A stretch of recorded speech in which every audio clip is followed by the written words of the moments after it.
നമസ്തേ. കഴിഞ്ഞ വീഡിയോയിൽ ആറാം ഭാവത്തിന് ലഗ്നത്തിനേക്കാൾ ബലമുണ്ടെങ്കിൽ കടം വാങ്ങിക്കുന്ന ശീലം കൂടും, കടം വാങ്ങിക്കുന്നത് ഒരു ആഘോഷമായിട്ട് കൊണ്ട് നടക്കും എന്ന് പറഞ്ഞു. അതിന് തൊട്ട് അതിൻ്റെ കീഴ് അല്ലെങ്കിൽ അതിനെ അന്വേഷിച്ച് ഒരുപാട് ആളുകൾ പറഞ്ഞു ആറാം ഭാവത്തിന് ബലം കൂടുതലാണ്, ശുഭത്വം കൂടുതലാണ്. ബലം എന്നതിനെ ഉപയോഗിക്കുന്നത് ശുഭത്വത്തെയാണ്. ശുഭഗ്രഹങ്ങളുടെ ബലം, പാവഗ്രഹങ്ങളുടെ ബലമല്ല, ശുഭഗ്രഹങ്ങളുടെ ബലം ആറാം ഭാവത്തിൽ അധികം നിന്നാൽ ഇങ്ങനെയൊരു കടം വാങ്ങിക്കുന്ന ശീലം, കടം വാങ്ങിക്കാനൊരു ഇൻട്രസ്റ്റ്, കടം വാങ്ങിക്കാൻ സ്വയം താല്പര്യപ്പെടുക എന്നുള്ളൊരവസ്ഥ ഉണ്ടാവും. അത് കഴിഞ്ഞ വീഡിയോയിൽ പറഞ്ഞു. പലർക്കും സംശയം ഉണ്ടായത് അവർക്ക് ഓരോരുത്തർക്കും ശുക്രൻ നിൽക്കുന്നുണ്ടാറില്ല, ഗുരു നിൽക്കുന്നുണ്ടാറില്ല, ചന്ദ്രൻ നിൽക്കുന്നുണ്ട്. അപ്പം അങ്ങനെ അവർക്ക് സംശയം, ലഗ്നത്തിനേക്കാൾ ബലമുണ്ടോ എന്ന സംശയം ഉടലെടുത്തു എന്നുള്ളതാണ് സത്യം. അതുകൊണ്ട് തന്നെ ഞാൻ ശുഭത്വം എന്ന് പറയുന്നത് എങ്ങനെയാണ് നിർണ്ണയിക്കുന്നത്, അല്ലെങ്കിൽ ഗ്രഹങ്ങളുടെ ശുഭത്വം എങ്ങനെയാണ് അധികമാവുന്നത്, അല്ലെങ്കിൽ ഏത് ഗ്രഹത്തിനാണ് ശുഭത്വത്തിൻ്റെ ഏറ്റവും കൂടുതലുള്ള അവസ്ഥ എന്നതിനെക്കുറിച്ചും ഓരോ ശുഭഗ്രഹങ്ങളുടെ ബലം എത്ര കണ്ടുണ്ട് എന്നതിനെക്കുറിച്ചുമാണ് ഈ വീഡിയോ ചെയ്യുന്നത്. കാര്യം ആറാം ഭാവത്തിലാണെങ്കിലും ഏത് ഭാവത്തിലാണെങ്കിലും 1 മുതൽ 12 ഭാവങ്ങളിൽ എവിടെയാണെങ്കിലും ഓരോരുത്തർക്കും ശുഭഗ്രഹങ്ങൾ എങ്ങനെയാണ് നിൽക്കുന്നതെന്ന് അറിയേണ്ടത് വളരെ അത്യാവശ്യമാണ്. കാര്യം ലഗ്നത്തിൽ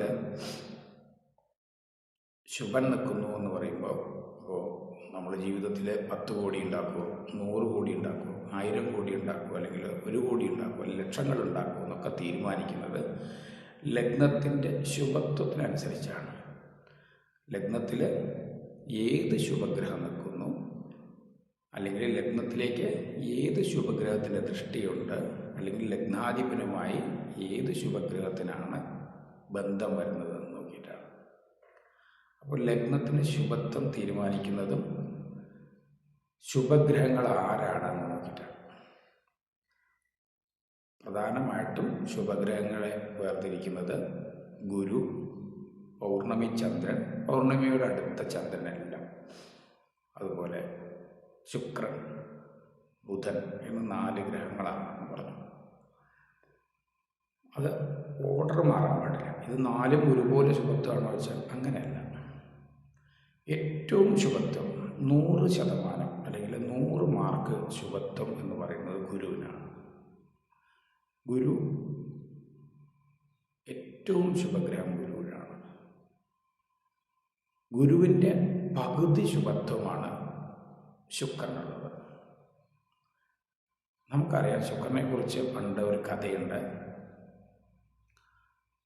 ആ കഥ കേട്ട് കഴിഞ്ഞാൽ ഈ പകുതി ശുഭത്വം എങ്ങനെയാണെന്നുള്ളത് എങ്ങനെയാണ് പുരാണങ്ങളിൽ ഉപയോഗിച്ചതെന്ന് കൂടി മനസ്സിലാക്കാം. ആ കഥ വളരെ സിമ്പിളാണ്. മഹാബലി എന്ന് പറയുന്ന ഒരു ചക്രവർത്തി, കേരളത്തിൻ്റെ രാജാവ് എന്ന് പറയുന്ന മഹാബലി ചക്രവർത്തി ജീവിച്ചിരുന്ന കാലത്ത് അദ്ദേഹത്തിന് സ്വർഗാരോഹണത്തിന് വേണ്ടി വാമനൻ രൂപം ധരിച്ച് വന്നു എന്നും 3 അടി മണ്ണ് ചോദിച്ചു എന്നും കഥ കേട്ടിട്ടുണ്ടാവും. ആ 3 അടി മണ്ണ് ചോദിക്കുമ്പോൾ അസുര ആചാര്യനായ ശുക്രാചാര്യരെ മഹാബലിയോട് ഉപദേശിച്ചു, ഇത് അനുവദിക്കാൻ പറ്റില്ല, ഇതിലെന്തോ ഒരു കള്ളത്തരമുണ്ട്, അപ്പോൾ തീർച്ചയായിട്ടും അതിന് നിങ്ങൾ സമ്മതിക്കണ്ട എന്ന് പറഞ്ഞു.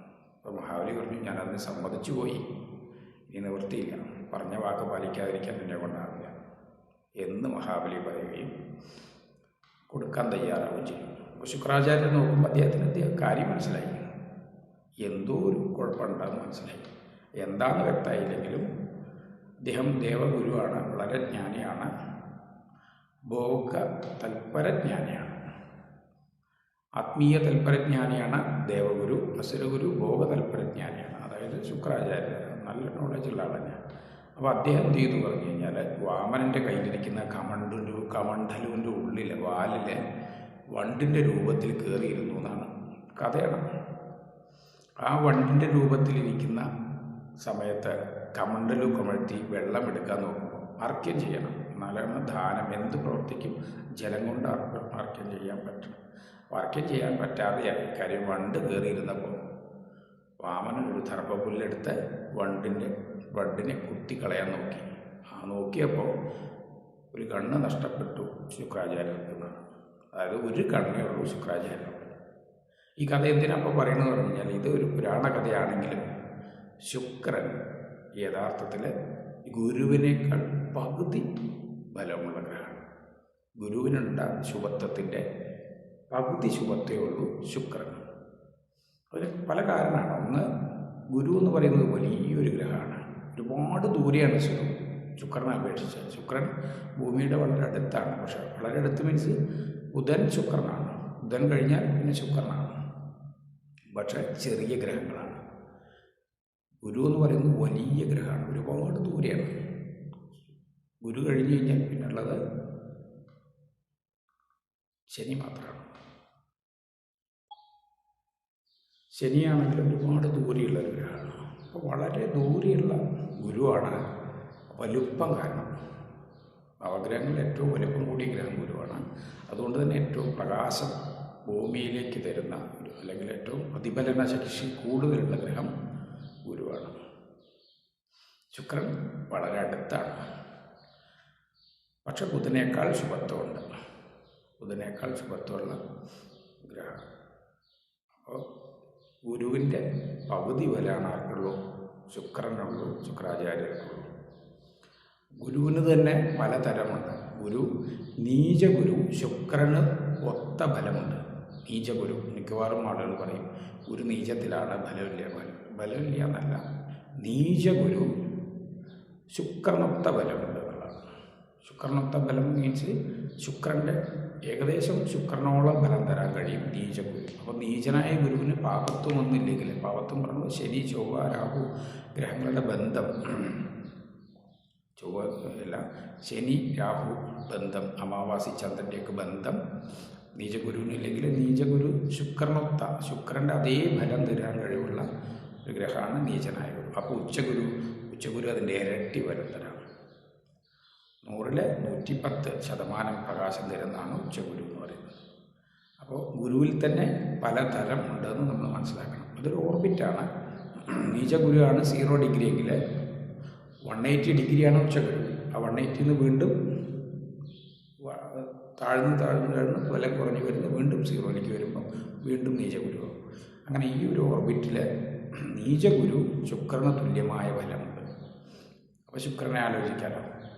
അപ്പോൾ ഒരു ഗുരു നിൽക്കുന്നതും ഗുരു നോക്കുന്നതും ശനിയെയോ മറ്റ് ഗ്രഹങ്ങളെയോ ഗുരു നോക്കി ശുഭം ചെയ്യുന്നത്, ഗുരു നിന്ന് ശുഭം ചെയ്യുന്നത്, ശുഭം നിന്ന് ഗുരു കെടാൻ പാടില്ല. ഗുരു നോക്കി ശുഭത്വം കൊടുക്കുന്നതിൻ്റെ അത്ര ബലം ഉണ്ടാവില്ല ശുക്രൻ കൂടെ നിന്ന് ബലം തരുന്നത്. അപ്പോൾ ശുഭത്വത്തിൻ്റെ ഒരു സ്റ്റെപ്പ് മനസ്സിലാക്കണം. ഗുരുവാണ് ഏറ്റവും ബലവാൻ, ഉച്ചഗുരു. അതിൻ്റെ ഒപ്പം ബലമുണ്ടാർക്ക് പൗർണമി ചന്ദ്രൻ. ഗുരു 12 വർഷത്തിലൊരിക്കലാണ് കർക്കിടകത്തിൽ വരികയെങ്കിൽ പൗർണമി ചന്ദ്രൻ എല്ലാ മാസത്തിലും ഒരു ദിവസം വരും. അതായത് അമാവാസി 0 ഡിഗ്രി ആണെങ്കിൽ അമാവാസിയിൽ നിന്ന് സഞ്ചരിച്ച് 180 ഡിഗ്രി വരുമ്പോൾ പൗർണമി വരും.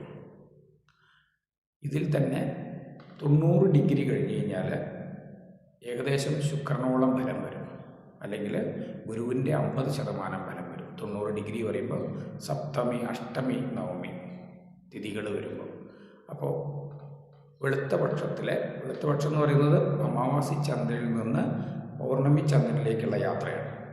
ആ സമയത്ത് അഷ്ടമി നവമി തിഥികളിലൂടെ എത്തുമ്പോൾ ചന്ദ്രൻ ശുക്രനോടൊത്ത ഫലം വരും, അല്ലെങ്കിൽ ഗുരുവിൻ്റെ പകുതി ഫലം വരും. ഒരു പൗർണമി ചന്ദ്രൻ എന്ന് പറഞ്ഞു കഴിഞ്ഞാൽ, അല്ലെങ്കിൽ 180 ഡിഗ്രി വന്നു കഴിഞ്ഞാൽ,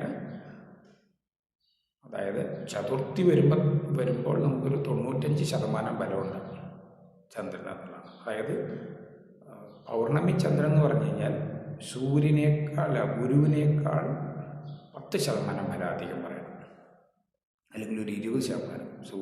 ഗുരുവിനെ നമ്മൾ 100 ശതമാനം ഫലം ശക്തി പ്രകാശമുണ്ടെന്ന് പറഞ്ഞു കഴിഞ്ഞാൽ, ശുഭത്വമുണ്ടെന്ന് പറഞ്ഞു കഴിഞ്ഞാൽ ഒരു 120 അല്ലെങ്കിൽ 110% ശക്തി ഉണ്ടാവും പൗർണമി ചന്ദ്രൻ ആ ഒരു ദിവസം, പൗർണമി ചന്ദ്രൻ.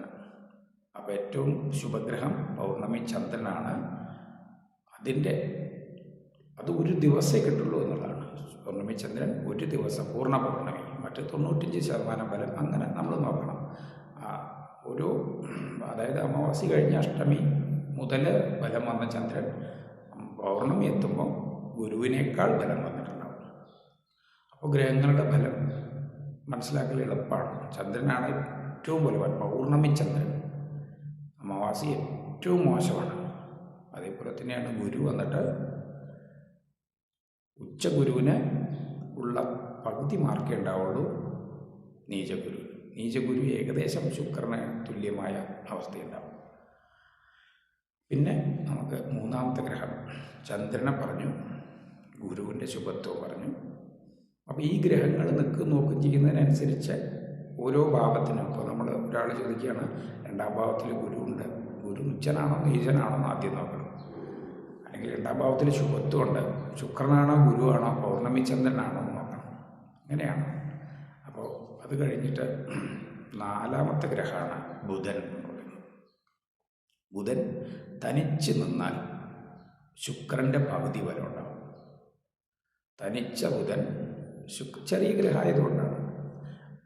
അതായത് പ്രതിഫലന ശേഷി കുറഞ്ഞ ഗ്രഹമാണ്.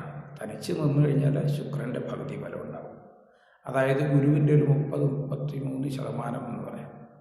ഒരു 30% വെച്ച് കഴിഞ്ഞാൽ ഒരു 60, ഗുരുവിൻ്റെ ഒരു 60% ശുക്രനെ കണക്കാക്കിയാൽ ഒരു 30% ബുധനെ കണക്കാക്കാം. ഗുരുവിനെ കമ്പയർ ചെയ്യുന്നത് നമ്മൾ ഗുരുവിനെ വെച്ചിട്ടാണെങ്കിൽ ഒരു 60% ഉച്ചശുക്രനുണ്ടെങ്കിൽ, അതായത് 60% ഉച്ചശുക്രനുണ്ടെങ്കിൽ, നീചശുക്രനാകുമ്പോൾ അത് 30% ആവും. ശുക്രൻ നീചനാകുമ്പോൾ, കന്നിയിൽ വരുന്ന ശുക്രൻ 30% പ്രകാശം ഉണ്ടാവും ഗുരുവിനെ അപേക്ഷിച്ച്. എല്ലാം ഗുരുവിനെയാണ് ബേസ് ചെയ്യുന്നത്. ഉച്ചനായ ശുക്രൻ വന്നിട്ട് ഗുരുവിൻ്റെ 60% ബലം ഉണ്ടാവും. അങ്ങനെ നോക്കിയാൽ ഏകദേശം ഉച്ചനായ ബുധൻ വന്നിട്ട് ഗുരുവിൻ്റെ ഒരു 40% ബലവും, നീചനായ ബുധൻ, ഉച്ചബുധൻ എന്ന് പറയുന്നത് കന്നിയിൽ വരുന്ന ബുധനാണ്. നീചനായ ബുധൻ വന്നിട്ട് മീനത്തിൽ വരുന്ന ബുധനാണ്. നീച ബുധൻ വന്നിട്ട് ഏകദേശം 20%-30% ഇടയ്ക്ക് ബലമുള്ള ബുധനായിരിക്കും. ഒറ്റയ്ക്ക് നിന്നാൽ പോലും ബുധന് ബലമുണ്ട്, പകുതി ബലം. ഇപ്പോൾ 40% ബുധൻ ഉച്ചം ചെയ്യുമ്പോൾ ഉണ്ടെങ്കിൽ 20% മുതൽ 30% ഇടയ്ക്ക് പാസ് മാർക്ക്. ബുധൻ നീചത്തിൽ നിന്നാലും പാസ് മാർക്ക് ഉണ്ടാവും എന്നുള്ളതാണ്. അപ്പോൾ അത്രയും പ്രകാശം, അങ്ങനെയാണ് പ്രകാശത്തെ കൂട്ടുക. ബുധൻ്റെ കൂടെ ശുഭഗ്രഹ യോഗം വന്നാൽ ബുധൻ്റെ ശക്തി വർദ്ധിക്കും. ഒരു ബുധനും ശുക്രനും ചേർന്ന് നിന്ന് കഴിഞ്ഞാൽ, അപ്പോൾ ഉച്ചത്തിൽ നിൽക്കുന്ന ശുക്രനാണ് 60 മാർക്ക് കിട്ടി, കൂടെ ബുധൻ നിന്ന് വയ്ക്കുക. അപ്പോൾ 60, 30, 90 മാർക്കായി.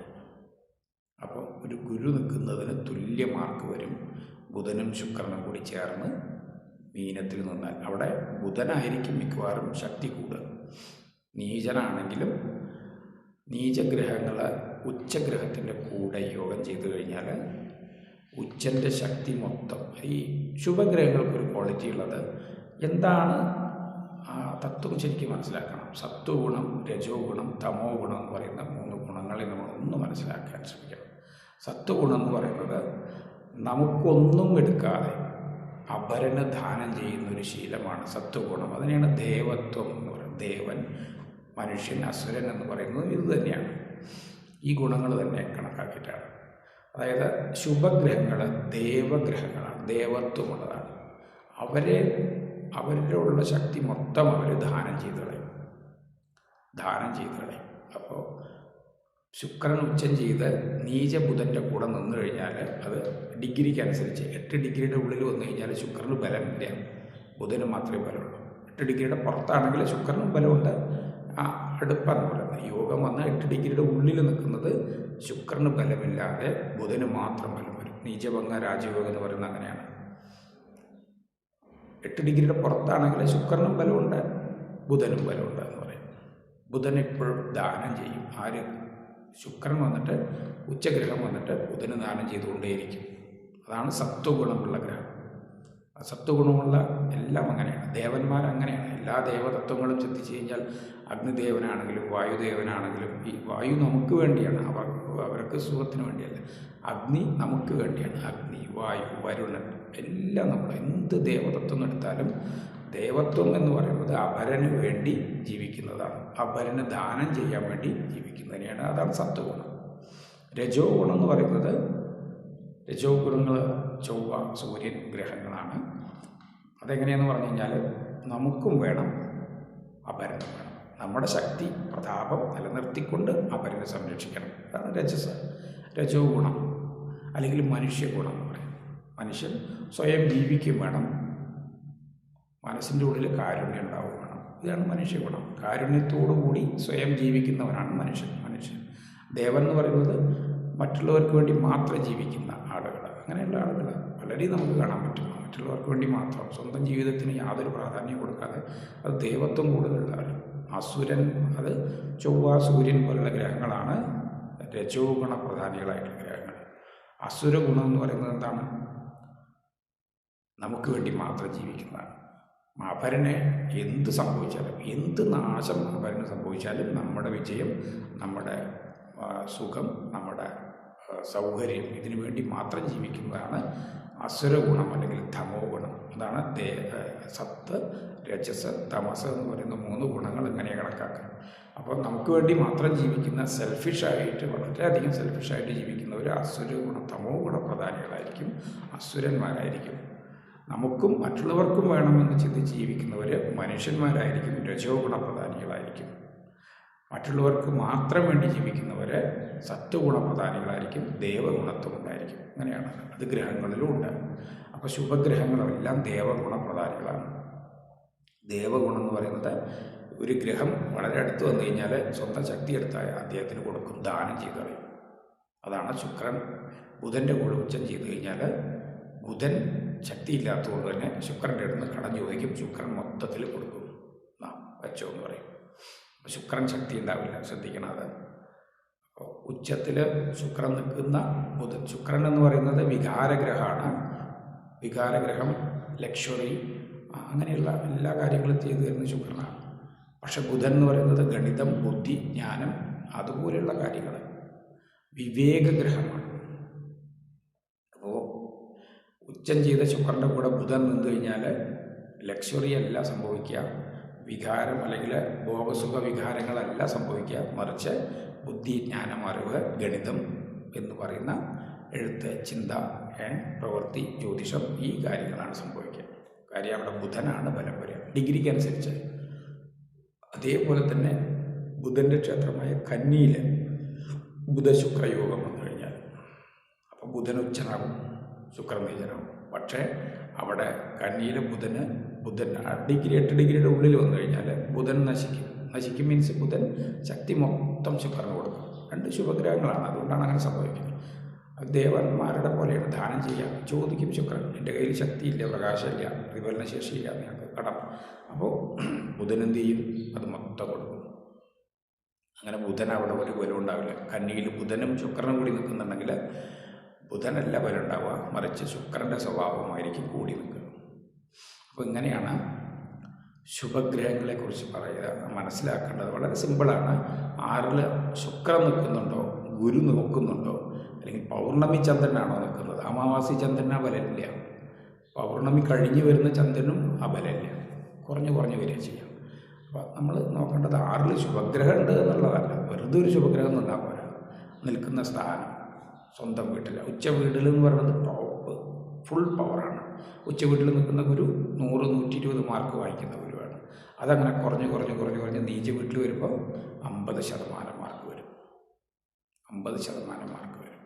ഉച്ച ശുക്രൻ എന്ന് പറയുന്നത് ഗുരുവിനെ അപേക്ഷിച്ച് 60% മാർക്കാണ്. നീച ശുക്രൻ എന്ന് പറയുന്നത് ഗുരുവിനെ അപേക്ഷിച്ച് 30% മാർക്കാണ്. പ്രകാശത്തിൻ്റെ ശുഭത്വത്തിൻ്റെ കാര്യത്തിലാണെന്ന് പറയുന്നത്. ഉച്ച ബുധൻ എന്ന് പറയുന്നത് കന്നിയിൽ നിൽക്കുന്ന തനിച്ച ബുധൻ. പാപത്വം വന്നു കഴിഞ്ഞാൽ ഉടൻ ബുധൻ പാവനാകും. അത് എന്ത് തന്നെയാണെങ്കിലും പാപത്വം വരാൻ പാടില്ല. ബുധൻ കന്നിയിൽ നിന്ന് കഴിഞ്ഞാൽ ഗുരുവിനെ അപേക്ഷിച്ച് 40% മാർക്കുണ്ട്. നീചത്തിലാണെങ്കിൽ അത് 20-നും 30-നും പാസ് മാർക്ക് എന്ന് പറയാം. നീചത്തിൽ ബുധന് പാസ് മാർക്ക് ഉണ്ട്. 20, 30, 20, 25 മാർക്ക്. എന്തായാലും നമ്മൾ ആ രീതിയിലാണ് ശുഭഗ്രഹങ്ങളെ കണക്കാക്കുന്നത്. ശുഭഗ്രഹം എന്ന് പറഞ്ഞാൽ എല്ലാം 4 ഒരുപോലെ ശുഭത്വമല്ല, അതിന് ബലത്തിൽ ഒരുപാട് വ്യത്യാസമുണ്ട്. ഗുരുവിൻ്റെ ദൃഷ്ടിയോ യോഗോ ശനിക്ക് കിട്ടുന്നത് പോലെയല്ല ശുക്രൻ്റെ ദൃഷ്ടിയോ യോഗോ. ഗുരുവിൻ്റെ അത്ര ശക്തി ശുക്രനില്ല. അതുകൊണ്ട് തന്നെ ഗുരു നോക്കി ശനിയെ ശരിയാക്കിയാൽ കിട്ടുന്ന അത്ര ശുഭത്വം ശനിക്ക് ശുക്രയോഗോ ശുക്രദൃഷ്ടിയോ കൊണ്ടോ ഉണ്ടാവില്ല. ബുധദൃഷ്ടി കൊണ്ടോ ബുധയോഗം കൊണ്ടും ഉണ്ടാവില്ല. ശനി ശുഭനാവണമെങ്കിൽ പൂർണ്ണമായിട്ടും ശനിക്ക് യാതൊരു ദോഷമില്ലാതിരിക്കണമെങ്കിൽ ഗുരുവിൻ്റെ ദൃഷ്ടി തന്നെ വരണം. ചിലർക്ക് ഗുരുവിൻ്റെ ദൃഷ്ടിയും ശുക്രയോഗവും ഒക്കെ ചേർന്ന് വരും. അങ്ങനെ വരുമ്പോഴാണ് അവിടെയാണ് നമ്മൾ ഈ മാർക്കുകൾ കാൽക്കുലേറ്റ് ചെയ്യേണ്ടത്. ഒരു ഗ്രഹത്തിന് ചൊവ്വയ്ക്കോ ശനിക്കോ സൂര്യനോ ഏത് ഗ്രഹത്തിനാണോ ചൊവ്വയുടെ കൂടെ ഗുരു നിന്ന് ശുക്രൻ നോക്കുന്നുണ്ടെങ്കിൽ എത്ര മാർക്കായി നോക്കണം. അപ്പോൾ ഒരുപാട് ശുഭമാർക്ക് വന്നു. അപ്പോൾ ആ ചൊവ്വ അതീവ ശുഭനായി. ചൊവ്വയ്ക്ക് പാപഗ്രഹങ്ങൾ, ഈ ശുഭഗ്രഹങ്ങൾ അവരുടെ ശക്തി മൊത്തം കൊടുക്കും, ദാനം ചെയ്യും. അപ്പോൾ പാപഗ്രഹത്തിൻ്റെ കയ്യിലാണ് ഈ ശുഭഗ്രഹങ്ങളുടെ പൂർണ്ണ ശക്തി പോകുക. അത് 8 ഡിഗ്രിയുടെ ഉള്ളിലാണെങ്കിൽ മൊത്തം ശക്തി പോകും. അതായത് ഗുരു 8 ഡിഗ്രിയുടെ ഉള്ളിൽ ചൊവ്വയായിട്ട് ബന്ധം. ഗുരുമംഗള യോഗം കുഴപ്പമില്ല, പക്ഷേ ശനി 8 ഡിഗ്രിയുടെ ഉള്ളിൽ ഗുരുവുമായിട്ട് ബന്ധം വന്നു കഴിഞ്ഞാൽ ഗുരുവിന് ബലം ഉണ്ടാവില്ല. ശനിക്കാണ് കാര്യം. എന്താണ്? ശുഭൻ എപ്പോഴും ദാനം ചെയ്യാൻ വളരെ തൽപരനായതുകൊണ്ട് സർവശക്തി മൊത്തം, സ്വന്തം ശക്തി മൊത്തം ശനിക്ക് കൊടുക്കും. എന്നിട്ട് ഒന്നുമില്ലാതിരിക്കും. അത് ശനി എന്ത് ചെയ്യും? ഗുരുവിൻ്റെ ശക്തി വാങ്ങിക്കും. ശുക്രൻ നോക്കുന്നുണ്ടെങ്കിൽ ശുക്രൻ്റെ ശക്തി വാങ്ങിച്ച് ശനി അതിൻ്റെ കാരകത്വത്തിൽ നിന്നുകൊണ്ട് പൂർണ്ണ ശുഭത്വം തരും. അതിൻ്റെ കാരകത്വം അതിൻ്റെ കയ്യിൽ എന്തൊക്കെയാണോ വിൽപ്പനയ്ക്കുള്ളത് അതാണ് തരുള്ളൂ. ശ്രദ്ധിക്കണം, ശനിയുടെ കയ്യിലുള്ളത് മാത്രമേ തരുള്ളൂ. ഗുരു തരുന്നതല്ല തരുന്നത് ശനി. ശനിയുടെ കാരകത്വങ്ങൾ എന്തൊക്കെയാണ്? ശനി എങ്ങനെയൊക്കെ? പെട്രോളിയം, ഇരുമ്പ്, പഴയ വസ്തുക്കൾ, ഈ നാൽക്കാലികൾ, അങ്ങനെയുള്ള, അല്ലെങ്കിൽ ശനി പെട്രോളിയം ഐറ്റംസ്, അങ്ങനെയുള്ള ബന്ധപ്പെട്ട കാര്യങ്ങളിലൂടെയാണ് ശനി നമുക്ക് ഗുണം ചെയ്ത് തരിക. അല്ലാതെ ശനി ഗുരുവിൻ്റെ സ്വർണം അല്ലെങ്കിൽ അങ്ങനെയുള്ള വസ്തുക്കളിലൂടെ അല്ല തരിക. ശക്തി പ്രകാശം വലിച്ചെടുത്താലും തത്സ്വരൂപമാക്കിയിട്ടാണ്, അതായത് അവനിലേക്ക് ചേർത്ത് അവൻ്റെ അവസ്ഥയ്ക്ക് അനുസരിച്ചാണ് ശനി നമുക്ക് ശക്തി തരിക. അത് ഏതൊരു ഗ്രഹം, ചൊവ്വയാണെങ്കിലും ചൊവ്വയ്ക്ക് ഗുരുയോഗം വന്ന് ശുക്രദൃഷ്ടി വന്നു കഴിഞ്ഞാൽ ചൊവ്വയ്ക്ക് എന്താണ്? ചൊവ്വ വന്നിട്ട് രജോ ഗ്രഹമാണ്. ആയോധന കല പോലെ അങ്ങനെ ഒരുപാട് കാര്യങ്ങളാണ് ചൊവ്വ നമുക്ക് തരിക. ചൊവ്വയ്ക്ക് ബലം വന്നു കഴിഞ്ഞാൽ എന്ത് സംഭവിക്കും? നമ്മുടെ ശരീരത്തിന് യുവത്വം ഉണ്ടാവും. ചൊവ്വ ബലമുള്ളവരുടെ ശരീരം യുവത്വം ഉണ്ടാവും. അവരെപ്പോഴും യുവത്വമാക്കി നിലനിർത്താൻ ശ്രമിക്കും. അവർക്ക് മനസ്സിന് തോന്നില്ല എൻ്റെ ശരീരത്തിന് വാർദ്ധക്യം വന്നൊന്നും തോന്നില്ല. ചൊവ്വ ശുഭമുള്ളവരുടെ പ്രത്യേകത. ബുധന് ശുഭം വന്നു കഴിഞ്ഞാൽ ബുദ്ധിക്ക് യുവത്വം ഉണ്ടാവും. എപ്പോഴും വളരെ ബുദ്ധി ഷാർപ്പാക്കി വയ്ക്കും. ബുധൻ്റെ ശുഭത്വം ബുദ്ധിയെ യുവത്വം നിലനിർത്തുന്ന തരത്തിലുണ്ടാവും. ചൊവ്വയുടെ ശുഭത്വം ശരീരത്തെ യുവത്വം നിലനിർത്തുന്നതിന് ഗുണം ചെയ്യുന്നതാണ്. അപ്പോൾ ശുഭഗ്രഹങ്ങളെക്കുറിച്ചാണ് പറഞ്ഞത്. പൗർണമി ചന്ദ്രൻ, അതുപോലെ ഗുരു, അതുപോലെ ശുക്രൻ, ബുധൻ എന്ന് പറയുന്ന 4 ശുഭഗ്രഹങ്ങളുടെ താരതമ്യമാണ്. അതായത് ശുഭത്വത്തിലുള്ള താരതമ്യം, അതിൻ്റെ ശുഭത്വത്തിനുള്ള ഓരോ സ്റ്റെപ്പുകൾ എല്ലാത്തിനും ഒരുപോലെയല്ല എന്ന് മനസ്സിലാക്കാൻ വേണ്ടിയാണ്.